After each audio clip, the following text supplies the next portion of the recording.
I think when you ask most people about what they love about Cambridge, they say diversity. But what does that really mean? Because it's more than just having all these different cultures live in the same city. It's more than just foreign food restaurants that we have in the city. How do we live, love, work, grieve together with people who look different than us, that believe in different things than us? That's hard, right? That is a challenge. There aren't many communities that do that well. I think in some ways we do it well, but in a lot of ways we don't. So I think as many opportunities that we can, we should be having more community conversations, bringing people together to share their points of view, to create a safe space where people can actually talk to one another about their beliefs and their culture. We have things like the dance festival in front of City Hall, which brings all these people together. Most of them aren't from Cambridge, unfortunately, but it does bring all these people together, and people can really feel good about being there. But how great is that if everybody then goes back to their own corners, right?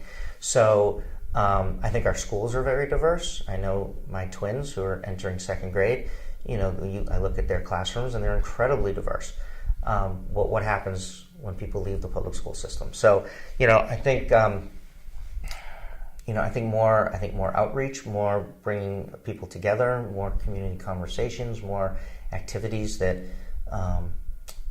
where people can come and meet each other and talk to each other.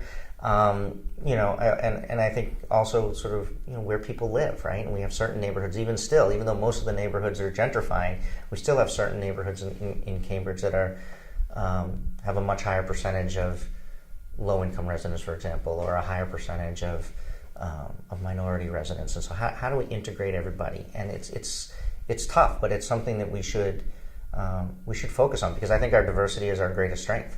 But I'm not sure we're capturing all of that as much as we could. Great.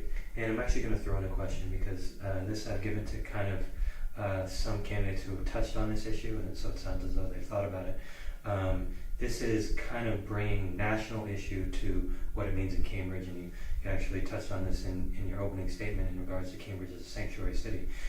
So on a national stage, racial, social, and economic justice are what are big issues for kind of where people are committing their attention and their efforts.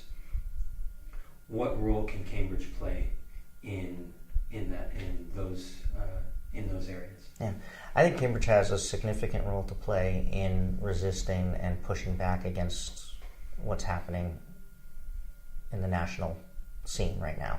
I think a lot of communities look to us to set an example, and that can be in a variety of ways. We were the first city to ban smoking in restaurants in the state, and then the state followed us. Our plastic bag ban, we're the largest city on the East Coast to have the plastic bag ban. When I was on school committee, I worked to close the Cambridge public schools for the Muslim holiday of Eid. We close schools for Christian holidays and Jewish holidays, but not Muslim, and we have a large Muslim population. We're the largest city in New England to do that. I filed a policy order requesting that our state representatives start an impeachment investigation to Mr. Trump regarding the emoluments clause of the Constitution. We've had 10 other cities contact us, or contact me, and cast Cambridge Area Stronger Together, who helped. How can they do that in their cities? So I think that there's a lot of ways. I think we have to set the example. We have to live up to being. If we want to say that we are the most progressive city in the country, or certainly one of, then it's our responsibility to put ourselves out there and lead. And we've done that in a whole host of ways.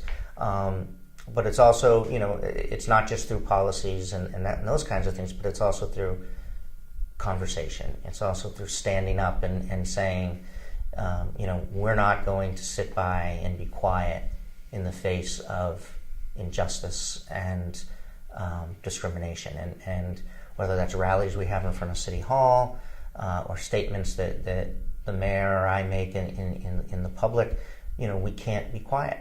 And we have a greater responsibility because of who we are.